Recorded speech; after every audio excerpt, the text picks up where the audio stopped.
Hola, bendiciones a cada uno de ustedes. Y démosle las gracias al Señor por otro día más de vida. Así que ahí donde tú te encuentres, dile gracias, muchas gracias Señor, porque en tu bondad me has dado otro día más. Y quiero compartir el siguiente video contigo, que lo puedas disfrutar, porque esta fue una petición que nos llegó al equipo de oración. Y hoy día hay alguien que quiere dar las gracias. Así que atento. Hola, mi nombre es Gladys Gómez. Los saludo en el amor del Señor. Yo pertenezco a una iglesia que se llama Gracia y Paz, en el cual tengo ya más de 8 años en la iglesia congregada y el Señor hizo un milagro tremendo.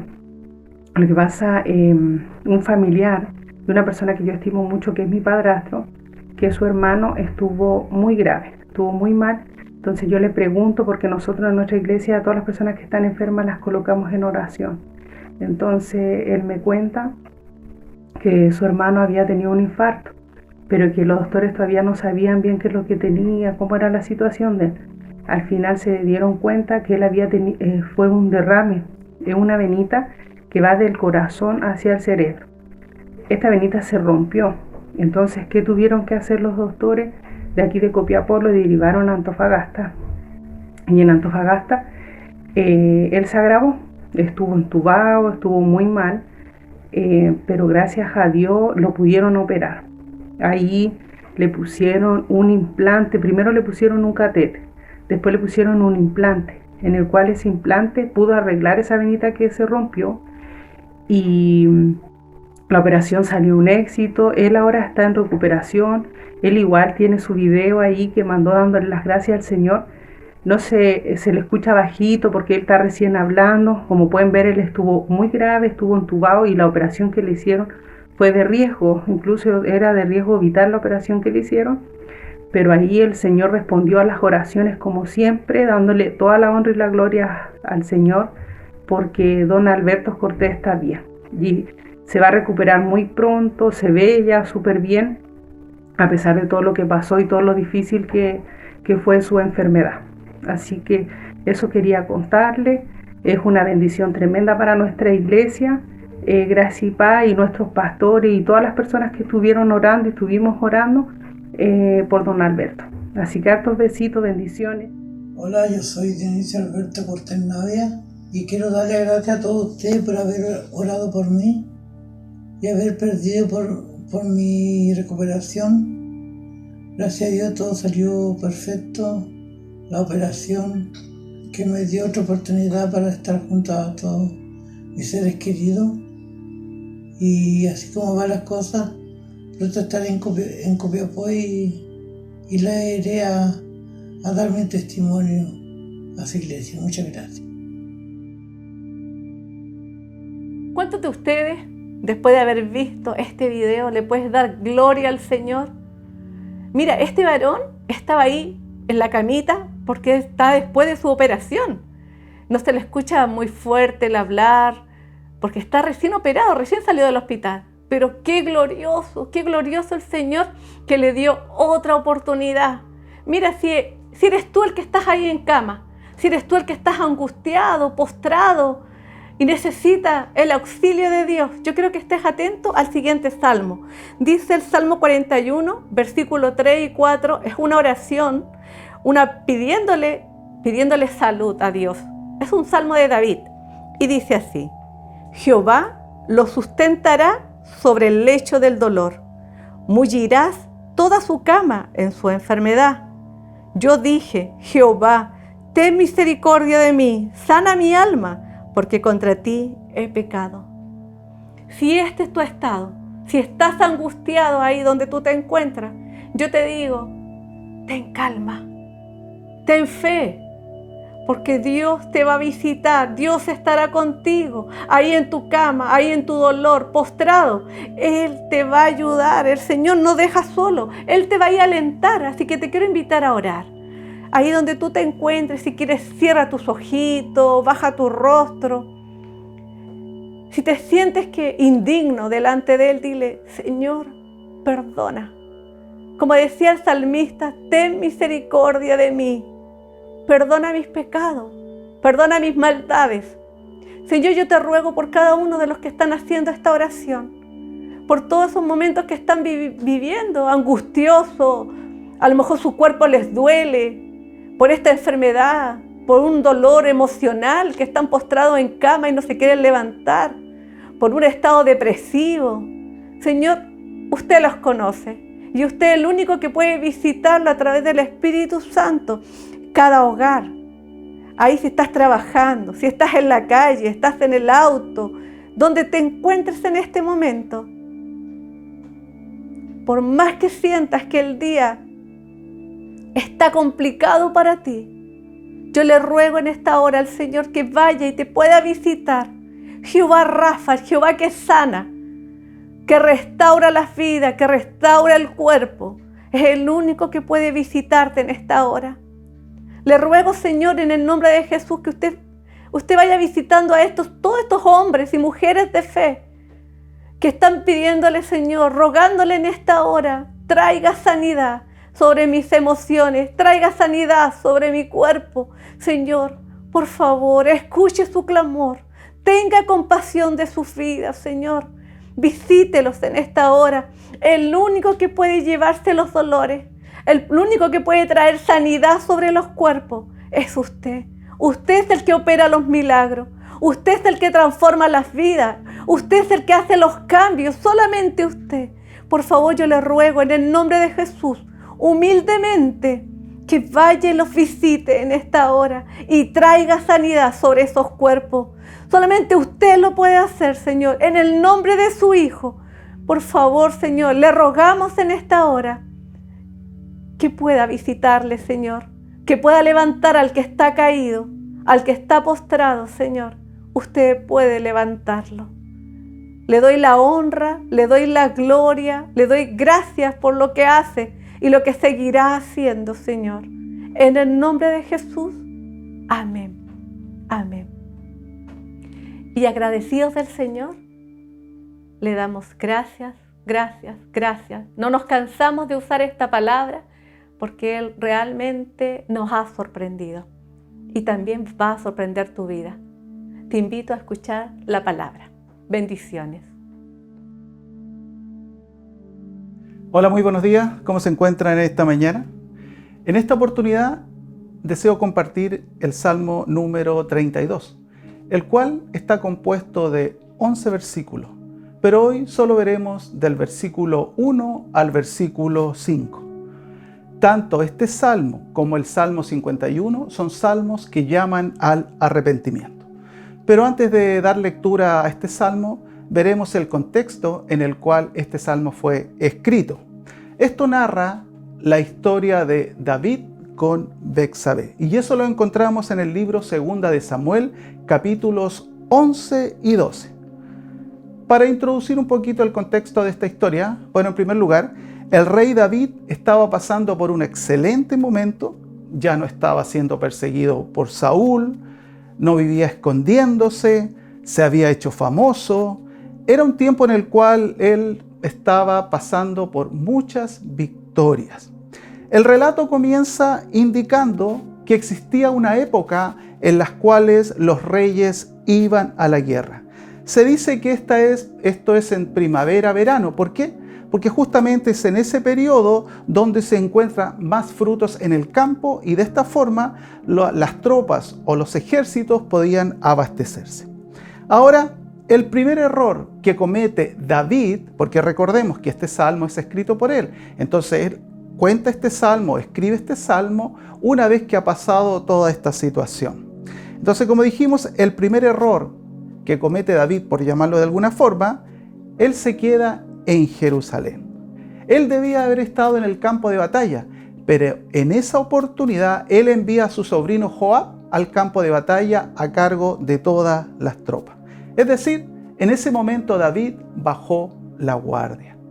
Como dijimos, debía estar peleando, debía estar enfrentando al enemigo, pero él se tomó un tiempo de relajo, un tiempo de reposo, debido a que le estaba yendo tan bien que dijo, bueno, me voy a relajar por un tiempo. Y es en ese momento, justamente cuando él estaba tan seguro de sus conquistas, cuando él cae en esta situación. Entonces, esto nos indica que siempre debemos estar atentos a los tiempos que estamos viviendo y no caer en la autosuficiencia ni tampoco el orgullo. Mira lo que dice 1 Corintios capítulo 10, versículo 12 de la Nueva Traducción Viviente. Dice así: si ustedes piensan que están firmes, tengan cuidado de no caer. Eso pasó por la mente del salmista, lo más probable. Este versículo nos habla que siempre vamos a estar enfrentando luchas, siempre vamos a estar enfrentando tentaciones, siempre vamos a estar enfrentando situaciones adversas. Entonces, creer que estamos seguros en ese momento justamente nos llevará a cometer muchos errores. En este hecho particular es lo que vamos a relatar hoy con el salmista. Recordemos que el enemigo nunca descansa. También el capítulo relata ahí, capítulo 11, que el salmista estaba durmiendo una siesta y después que se levanta de esta siesta, él vio a una mujer que se llamaba. El aspecto de esta mujer dice que era muy hermoso. Él ve a esta mujer, pero no se detiene solamente con mirarla, sino que va más allá. Y esto nos lleva también a pensar que siempre la tentación va a estar latente, pero es uno el que le pone el freno o acelera para que esto continúe. ¿Qué hace David al ver a esta mujer? Él envía a preguntar por ella. Aquí ya vemos que la tentación comienza a producir este efecto en los pensamientos del salmista. Envía a una persona a preguntar de dónde era ella, y esto le permite que su mente comience a trabajar. Le permite que su mente comience a planificar. ¿Por qué? Porque le dicen que ella era esposa de un soldado. Inmediatamente esto le abre las puertas al rey David, porque existía una tradición en las tropas de Israel que cada vez que un soldado iba a la guerra debía dejar una carta de divorcio por si no volvía de la batalla. Entonces esto permitía a la mujer que se volviese a casar. Recuerde lo que dice Deuteronomio 24. Si una mujer no tenía una carta de divorcio, era considerada adúltera si comenzaba otra relación. Y tanto ella debía morir y la persona con la cual estaba cometiendo este adulterio. Entonces, en primer lugar, vemos acá que David justifica esta situación y así lo veremos más adelante. Mira lo que dice Romanos capítulo 12, versículo 2 de la Nueva Traducción Viviente. Dice: no imiten las conductas ni las costumbres de este mundo, más bien dejen que Dios los transforme en personas nuevas al cambiarles la manera de pensar. Entonces aprenderán a conocer la voluntad de Dios para ustedes, la cual es buena, agradable y perfecta. Entonces, resumiendo los errores que comete David, en primer lugar nosotros podemos ver que primero vio, después ya dio otro paso, averiguó, es decir, mandó a preguntar por ella, después codició, la tomó, engañó y trató de ocultar su pecado. Estos son todos los pasos que llevan al rey David a componer este salmo y también el Salmo 51. Posteriormente, si tú lees la historia ahí, él es confrontado por el profeta Natán. Entonces, este salmo relata las etapas del pecado del rey David y también la dicha de haber sido perdonado. Eso es más o menos el contexto de esta historia, para ahora pasar directamente al Salmo número 32. Y daremos lectura en el nombre del Señor. Salmo 32, versículo 1, dice así: Salmo de David, Masquil, bienaventurado aquel cuya transgresión ha sido perdonada y cubierto su pecado. Recordemos que estamos hablando del rey David, él conocía del Señor. Vamos a definir algunas palabras que aparecen acá que nos llaman la atención. Por ejemplo, masquil. Masquil significa cántico, instructivo o meditativo. Esto esto es lo que nos quiere llevar este salmo en esta mañana, que nosotros podamos meditar en los errores que cometió el rey David para que tú y yo no los volvamos a cometer. Entonces, cuando decimos masquil, esto nos lleva a reflexionar. En primer lugar, dice ahí, bienaventurado aquel cuya transgresión ha sido perdonada y cubierto su pecado. Primero, bienaventurado significa doblemente bendecido o supremamente bendecido. Eso es. Entonces aquí, por eso decimos, el rey David está hablando de la bendición, de la dicha de haber sido perdonado. Pero para eso debe pasar por un proceso. Después usa otra palabra acá, que es transgresión. Transgresión significa rebelión, infidelidad, incumplimiento del deber. David cumplió con toda una de estos sinónimos, de estas palabras que aparecen acá. Rebelión, se rebeló contra el Señor por la situación que estaba haciendo, fue infiel y también incumplió con el deber de estar en la batalla. Otra palabra dice acá, perdonado. Perdonado significa remitir, expiar o cancelar. El verbo perdonar se refiere a la acción de liberar a alguien de un sufrimiento o de un castigo. Eso significa perdonar. Ahora, aquí tenemos que tener mucha atención, porque ser perdonado no significa que eres inocente, porque el ser inocente significa que nunca lo hiciste. En cambio, el ser perdonado significa que éramos culpables y que estábamos destinados a un castigo. Entonces, no confundir cuando decimos que somos perdonados por el Señor, Dios nos está liberando de la condenación. No nos ha declarado inocentes, no. Hemos sido librados del destino que teníamos. Ahora, ¿cuál era el castigo de David? Vivir permanentemente lejos o fuera de la presencia del Señor. Es decir, haber perdido la comunión con Dios.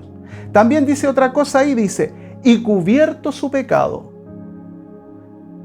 Esto significaba que los pecados de las personas en el Antiguo Testamento solo eran tapados o escondidos. Y aquí inmediatamente marca una diferencia con lo que vino a ser nuestro Salvador.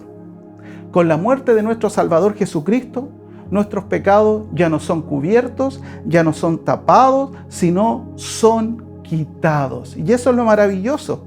A través del nuevo pacto en su sangre, nosotros alcanzamos por intermedio de nuestro Señor Jesucristo que la misericordia sea desatada y que nuestros pecados sean quitados, ya no están cubiertos.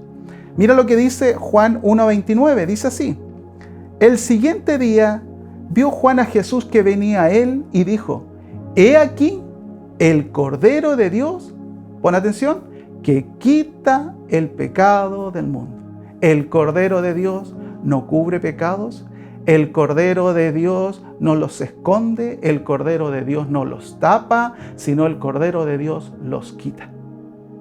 Recuerda que en el Antiguo Testamento, cada vez que se presentaba un sacrificio por expiación, el sacerdote rociaba esa sangre sobre las personas también, para cubrir sus pecados. Pero en el Nuevo Testamento, una vez más decimos, nuestros pecados son quitados. Y eso nos da la bendición de poder acercarnos a Él en plena confianza. Así como el salmista dice acá, bienaventurado el varón al cual sus pecados, ¿cierto?, le son perdonados. Nosotros también hoy podemos decir, somos bienaventurados, somos doblemente bendecidos, porque a través de este acto que hizo nuestro Señor Jesucristo en la cruz, tenemos la libertad para acercarnos a Él. Versículo 2 dice así: bienaventurado el hombre a quien Jehová no culpa de iniquidad, en cuyo espíritu no hay engaño. Cada una de estas cosas las cumplió el rey David. Aquí vamos viendo la progresión del pecado, que comenzó con un descuido, comenzó con un relajo, comenzó con una aparente seguridad. Y vemos que acá el rey David, poco a poco, esta relajación que vivió, lo lleva al homicidio de una persona. Todos sabemos la historia. Todos sabemos la historia de lo que pasó. Cuando llama a Betsabé, tiene relaciones con ella le dice que está embarazada y ya ahí él planifica toda una historia. Lo llama en primer lugar, recuerden, le pregunta cómo va la batalla. En el fondo, el pecado de David ya, en cierta forma, lo estaba acusando porque no era eso lo que él quería saber en realidad. Él decía, en el fondo, no puedo decirle a este hombre que lo engañé con su mujer. ¿Cómo le digo que está esperando un hijo mío? Todo eso ya empezó a trabajar en la vida de David. Y dice ahí, iniquidad, también otra palabra que aparece ahí. Bienaventurado el hombre a quien Jehová no culpa de iniquidad. Iniquidad significa torcer, iniquidad significa contrario, en oposición. También iniquidad significa malvado, injusto. En ese momento David cumplía con cada una de estas cosas. En primer lugar, en oposición. ¿Por qué? Porque se oponía a la voluntad del Señor. Esa no era la voluntad de Dios para él. Incluso Dios le dice a David en una oportunidad que le había dado todas las mujeres que tenía Saúl. Pero no significa, en el fondo está indicando que de ellas él podía elegir. Entonces está menospreciando lo que Dios le había dado. Y lógicamente se estaba levantando en contra o en oposición de la palabra de Dios. Todos aquellos que se oponen a la voluntad de Dios son llamados inicuos. Y eso nosotros lo podemos ver cuando Pedro está haciendo el discurso y habla que Jesucristo fue entregado por manos de inicuos. ¿Ya? Ahora, ¿qué hace esta iniquidad entre el hombre y Dios? ¿Qué hace esta iniquidad? Separación, división del hombre con Dios. Es decir, nuestras iniquidades nos separan del Señor. Y esa era la situación que estaba viviendo el rey David. Mira lo que dice Isaías 59, versículos 1 y 2. Dice así: He aquí que no se ha cortado la mano de Jehová para salvar, ni se ha agravado su oído para oír. Pero vuestras iniquidades han hecho división entre vosotros y vuestro Dios, y vuestros pecados han hecho ocultar de vosotros su rostro para no oír. O sea, la iniquidad produce acá, dice, división entre nosotros y Dios. Eso hace la iniquidad. Actuar de esta forma, como lo hizo David, porque aquí él está reconociendo que él vivió o pasó por esa situación y ahora dice, yo fui liberado de esto. Pero en ese momento en el cual estaba sumergido en esta situación, ya había perdido la comunión con el Señor. La iniquidad entonces causa división entre Dios y el hombre, y nuestro pecado desvía el rostro de Dios. Es decir, Dios ya no nos presta atención. Él siempre está, ahí mismo dice que no se ha cortado la mano de Jehová para salvar, ni se ha agravado su oído para oír. O sea, Él quiere seguirte salvarnos, Él quiere seguirnos salvando, Él quiere seguirnos escuchando, pero lo que impide que seamos salvos y lo que impide que su oído esté atento es la iniquidad. Esto es lo que hace división. Por eso cuando el Señor Jesucristo se sintió abandonado por su Padre en el madero, era porque estaba cargando con todo el pecado de la humanidad. ¿Se acuerdan? Dios no lo escuchaba. También hay otra palabra ahí que dice engaño. Engaño, en el hebreo, el vocablo es rama y denota argucia, falsedad y traición.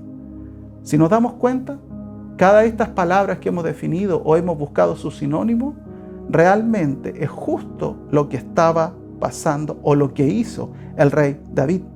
Versículo 3 dice así: Mientras callé, se envejecieron mis huesos en mi gemir todo el día. ¿De qué nos sirve no confesar nuestro pecado a Dios?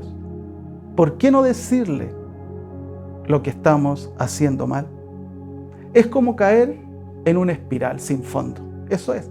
Cada vez vas peor y peor y peor. Y cada vez tratas de cubrir ese pecado con otra situación, lo que te lleva a un hoyo más profundo.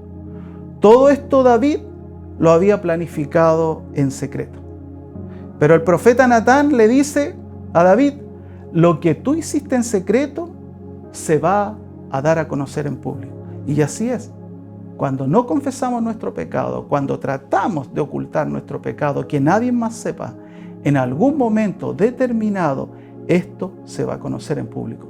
No hay nada oculto, dice la palabra, que no haya de ser manifestado.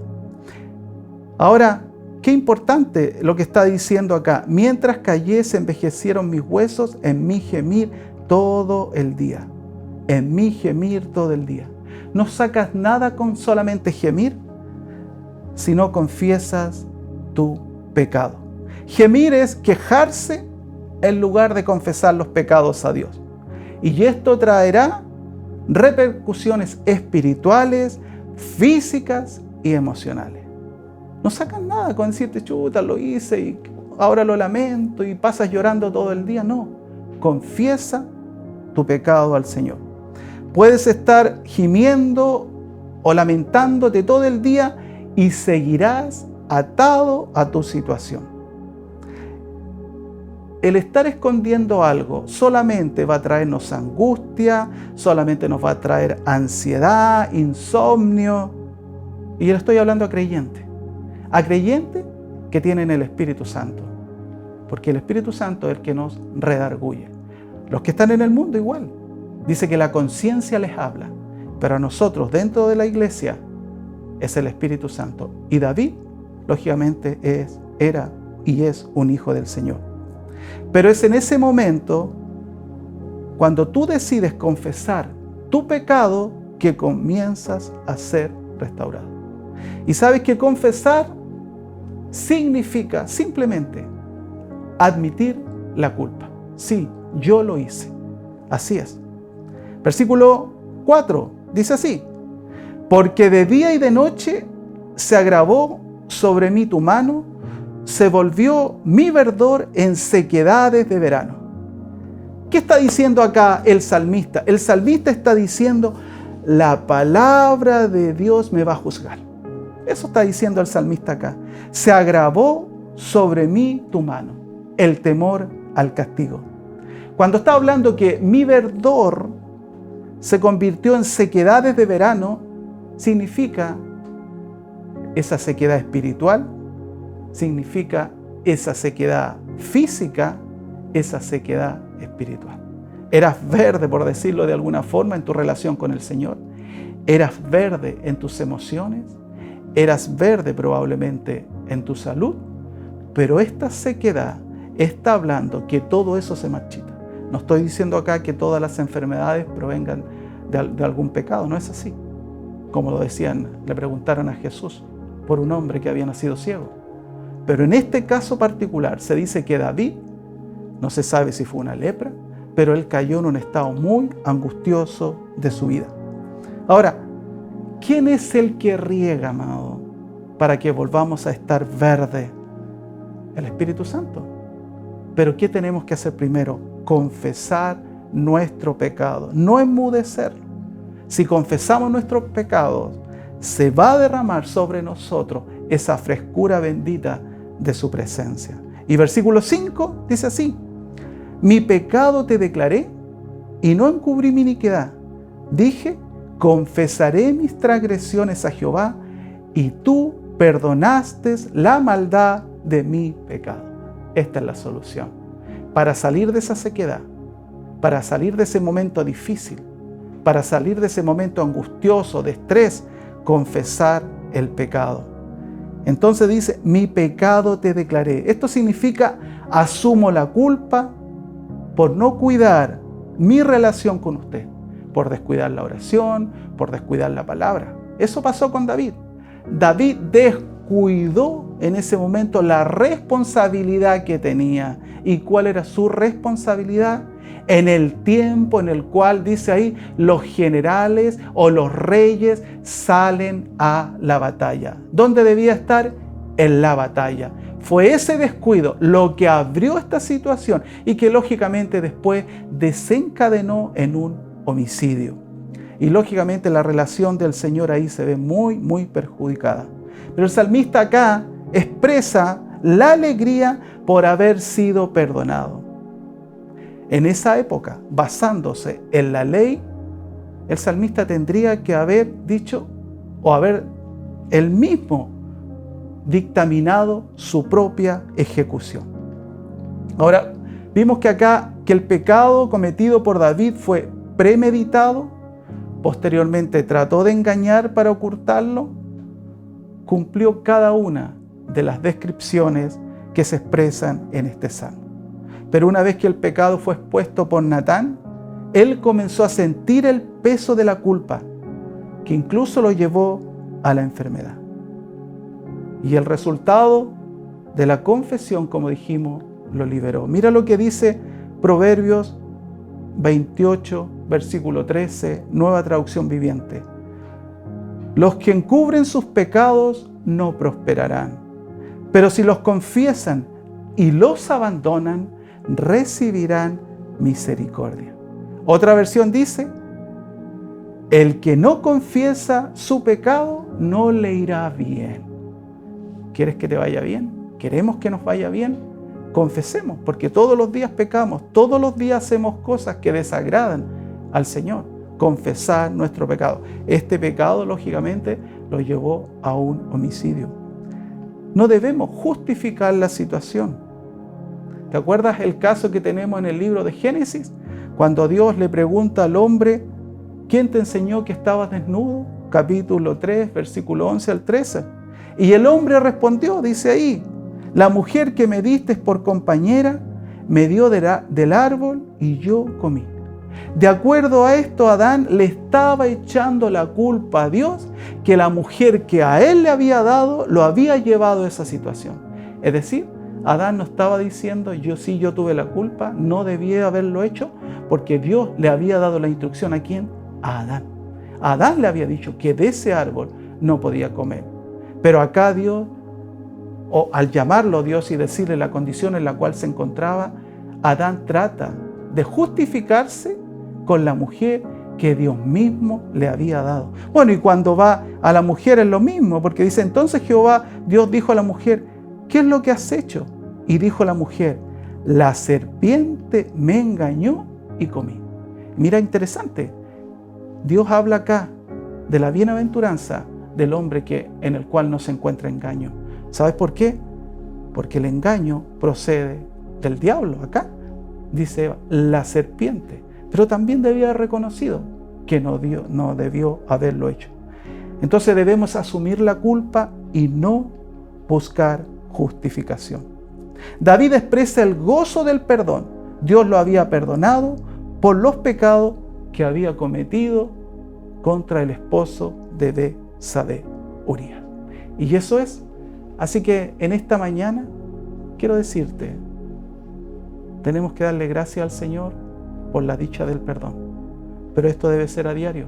Todos los días debemos presentarnos delante del Señor y darle gracias por la condición en la cual nos encontrábamos antes. Nos libró de toda esa situación y hoy podemos tener la tranquilidad, la confianza de acercarnos a Él. Y no permita que los pensamientos comiencen a trabajar en tu mente así como comenzaron en el rey David. Entender esto es muy importante. Nuestros pensamientos deben ser llevados en obediencia a Cristo. Cada pensamiento que te quiera apartar del Señor, debemos estar conscientes que lo único que buscan es que nuestra relación sea rota con Dios y caer en esta espiral que pasó el rey David. Si tú después puedes leer el Salmo 51, David rogaba para que el Espíritu Santo no le fuera quitado y le devolviera el gozo de la salvación. Eso pasa, amado. Cuando tú no confiesas, cuando yo no confieso mi culpa, nos volvemos tristes, amargados, pierde la alegría, la felicidad, el gozo. Pero tener o restablecer nuestra relación con Dios nos vuelve en bienaventurados, nos vuelve en felices, nos transforma en dichosos. Así que dale gracias a Dios en esta mañana, si ese es tu caso. Pero si aquí hay alguna persona que aún no haya experimentado esta bienaventuranza, esta dicha, esta alegría de haber sido perdonado, hoy es el día en el cual tú puedas decirle: Señor, no puedo salir de esto, cada vez me hundo más. Así que si tú quieres hacerlo, repite esta oración después de mí, ahí donde tú estás. Padre, en el nombre de Jesús, te pido perdón por todos mis pecados. Te confieso como el Señor de mi vida y creo, Señor, que a contar de hoy soy tu hijo. En el nombre de Jesús, amén y amén. Déjame orar, Padre.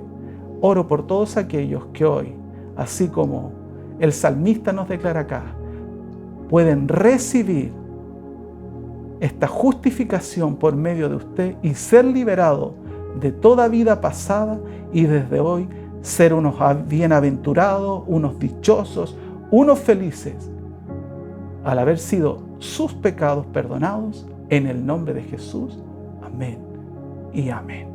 Y también por la iglesia quiero orar por todos aquellos que hoy estén pasando situaciones así, que quizás podamos tener cosas ocultas, solo Dios las conoce, pero consideremos que todo en algún momento, dice la Escritura, va a ser expuesto. Y no es por temor, sino lo hacemos porque no queremos perder nuestra comunión con el Señor. Lo más importante que el hombre puede tener es una buena relación con el Señor. Eso fue lo que vino a hacer nuestro Señor Jesucristo, a ponernos en una buena relación con Dios. Y si tenemos esta oportunidad, no la perdamos. Así que, iglesia, permíteme orar. Padre, oro por tu iglesia en esta mañana, oro por tus hijos, los que estén luchando con situaciones, Dios mío, ahí en sus vidas personales, con tentaciones, Señor, porque nadie está libre, Dios mío. Oramos en esta hora para que usted les fortalezca y para que sus mentes no empiecen ahí, Señor, a empañarse, no caiga sobre ellos, Señor, algo oscuro y los turbe en el nombre de Jesús, sino que se levanten en el poder de tu Santo Espíritu, en el poder de tu nombre, Señor, en este día. Padre, oramos en esta hora y confiamos y declaramos, Señor, que el enemigo no tiene autoridad. Y la misma palabra nos dice que no vamos a ser tentados más allá de lo que podamos soportar. Así que fortalécelos en este día, que se levanten y se están, Dios mío, así como David, pasando por un momento de relajo, sintiéndose súper seguro en su relación con usted, Dios mío, dejándolo aparte, o los compromisos, las responsabilidades que tienen con usted en este día, levántalos y despiértalos en tu nombre, para que no lleguen a la condición que llegó el salmista, de la cual incluso su salud física se vio afectada. Oro por tu iglesia, por tu pueblo en este día, Señor, que los levantes, los restaures, los fortalezcas, los renueves y devuelvas el gozo de la salvación. En el nombre de nuestro Señor Jesucristo. Amén. Amén. Esa es la palabra de hoy. Dios mediante, nos vemos la próxima semana.